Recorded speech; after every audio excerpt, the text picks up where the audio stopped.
The struggle that you and I are facing in the nations of the earth is not just about what is immediately in front of us. It is preparation for us for a much more significant and larger scale battle that is yet to come. Hi, this is Barry Phillips with 10 Minute Torah, day number 5, a Torah portion, Mikketz. In just a second, we're going to Bereshit or Genesis chapter 43 and verse 1. But first, my remarks and my opinions shared in this particular video belong to me and to me alone.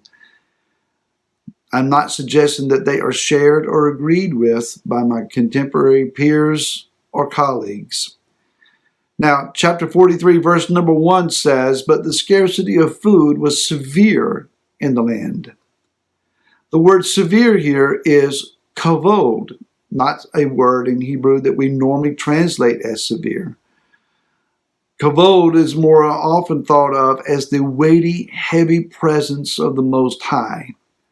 The prophets refer to it as bearing the burden of Yah for a particular group of people or a nation.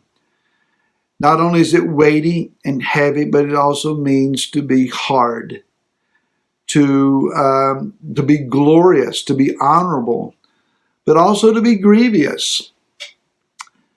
These words seem to be in conflict with one another, but what it says to us is the intensity, the overwhelmingness of Yah is what we're dealing with. The kavod, the severity of the famine. It's actually the glory of the famine then. What could be glorious about the famine? As far as Yaakov and family were concerned, it was about, we don't have enough food. But there was a much larger scale issue at hand than finding something to put in the stomach. Yaakov says, it's time for us to stop looking at each other being hungry. Boys, go back to Mitzrayim. Go see that man and buy us some food.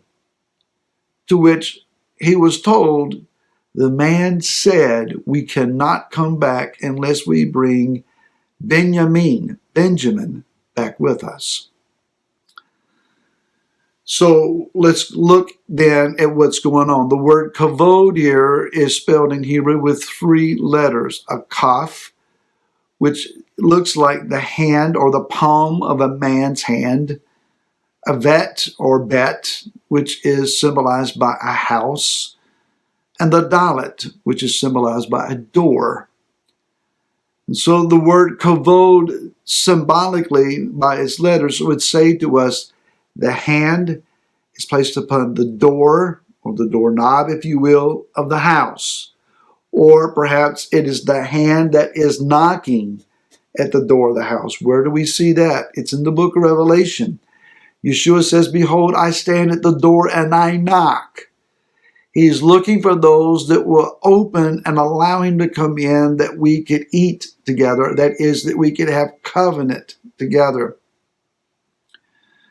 So the severity of the famine was about Yah knocking at Yaakov's house and saying to him, there is something much more large scale going on here than what you can see with your natural eyes. The orchestration of Yah's hand as he entered into the abode of Yaakov is, I need your sons to come down to Mitzrayim, because the family that has been divided needs to be reconciled and restored. What's going on? The house of Joseph is now in opposition to the house of Yehudah. These two houses are prophetically described over and again in the writing of the prophets. The house of Yehudah we recognize as the Jews, both those that are currently located in the land of Israel and those who are scattered around the world. The house of Yehudah. The house of Joseph is comprised of 10 tribes that have been scattered all over the earth and assimilated among the nations, losing their own identity, no longer even aware of who they are. These tribes, these groups of people have not been back in the land since 722 BC or BCE. It also refers to those that have been grafted in, according to Romans chapter number 11. So we have these two identifying houses that need to be reconciled and restored and become once again Am Israel. Currently, the nations of the earth are operating in opposition to the peoples. We are being constricted. We are being locked down. We're having our election processes rigged and fraudulent. We're being told ultimately that we will not be allowed to travel, to move, to buy, to go, and to do without taking a vaccine that is yet unproven and very suspicious. The heart of many says, play along, do as we're told.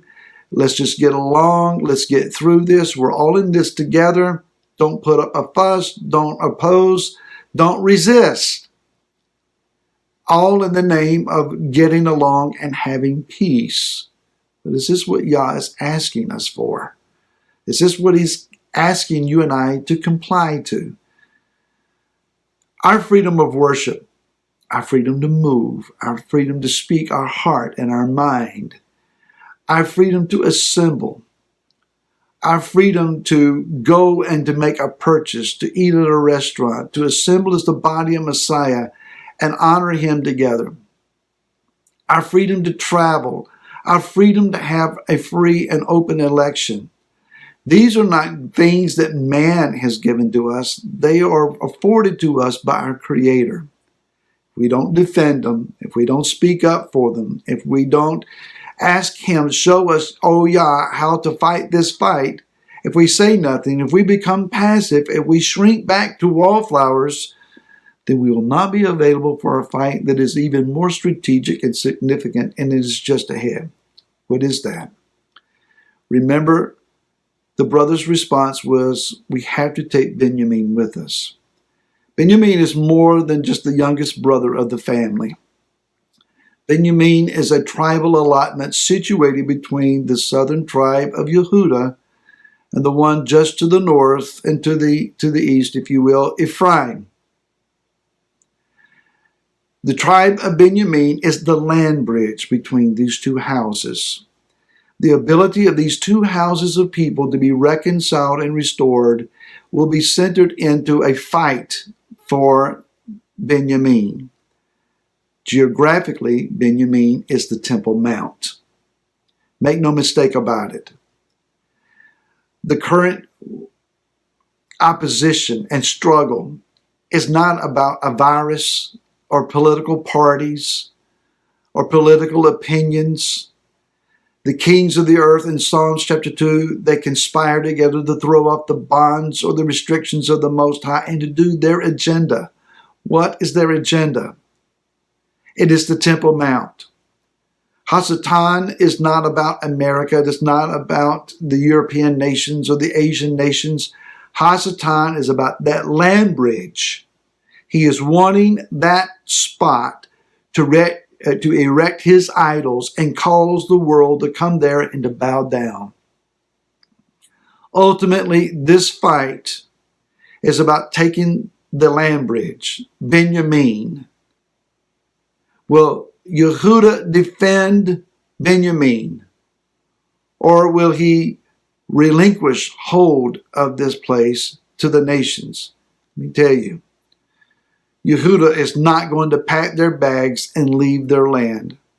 It's where they are, it's where they belong, and they have no other place to go. This is the land that Yah has given to Israel. And they're not going to simply say, come take the Temple Mount and do with it as you please. They will defend that land. The house of Joseph must also be willing to defend that land. If we lose the battles that are currently in front of us, we will not be properly positioned, in my opinion, to defend the land that Yah is focused on. For the gaze of Yah is not upon all the nations of the earth primarily. The apple of his eye is the Temple Mount. It is the land of Israel. Everything else, you and I included, Washington, D.C. included, is peripheral vision. Yah is focused upon that piece of ground. You and I must be focused upon that piece of ground and be willing to be strategically placed to defend it. Shabbat Shalom. We'll see you again next week.